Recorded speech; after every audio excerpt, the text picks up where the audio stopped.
aragu waa nicmad, maqalku waa nicmad, wakhtigu waa nicmad, islaamnimadu waa nicmad, bini aadantinimadu waa nicmad, caafimaadku waa nicmad, arsaaqaddu waa nicmad, habeenku waa nicmad, maalintu waa nicmad, dhallinyarnimadu waa nicmad, caqligu waa nicmad, caafimaadku waa nicmad, lixaadka lagu dhammaystira waa nicmad, arsaaqaddu waa nicmad, amnigu waa nicmad.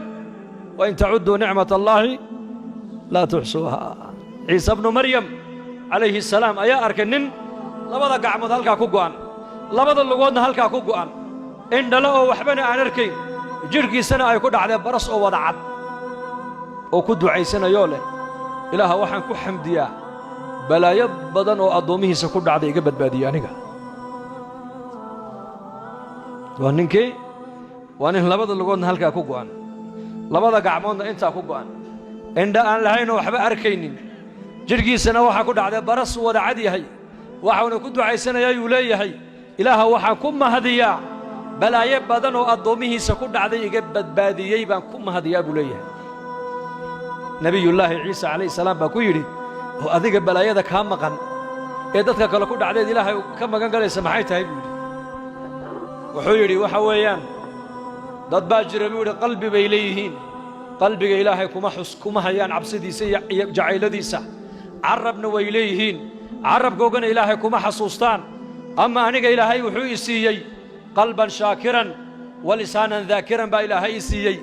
qalban shaakiran, qalbi wuxuu ilaahay siiyey mar walba mahadnaqaaya, iyo carab wuxuu ilaahay siiyey daakira oo mar walba xuska ilaahay ku qoyan. qofka qalbi la siiyey ee qalbigiisa ilaahay maanta aan ku hayn cabsidiisa, maxabbadiisa, jacayladiisa aanan ku hayn, iyo qofka carab la siiyey ee carabkiisa ilaahay aan ku xasuusanayn ee wax kale uun kaga sheekaysanaya, miyayna balaaya ku dhicin buu yidhi. haaway ku dhacday, taasaan ilaahay ka magan galayaa buu yidhi. ilaahay baan aniga taa iga ilaaliyey buu yidhi.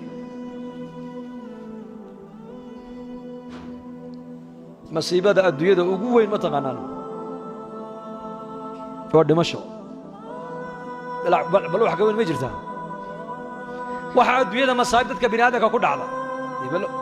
hebel reer islaantii baa ka xanuunsatay, waa masiibo. aqalkii baa ka gubtay, waa masiibo. dalkii baa ka baaba'ay, waa masiibo. ilmihii baa ka waashay, waa masiibo. ganacsigii baaci mushtarkii baa dab ka qabsadoo ka baaba'ay, waa masiibo. imtixaankiibuu ku dhacay, waa masiibo.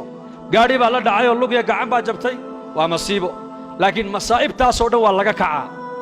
aqal baa ka gubtay, aqal berri waa iska dhisan karaa. ilmaa ka waashay, ka kalaa ilaahay uu caafimaadin karaa. isagii baa lug ka jabtay, lugta wuu ka kami karaa. tijaaraddii baa ka baaba'day, tijaaradda uu ka soo kaban karaa. xanuun baa ku dhacay, waa iska daawayn karaa. laakiin uu dhintay, ma ka soo kici karaa? ma ka soo kici karaa? idan masaa'ibta adduunyada taalla masiibada ugu weyn waa geeri. aakhire marka la joogana masaa'ibta aakhirada taalla masiibada ugu yar waxay noqon doontaa dhimashada.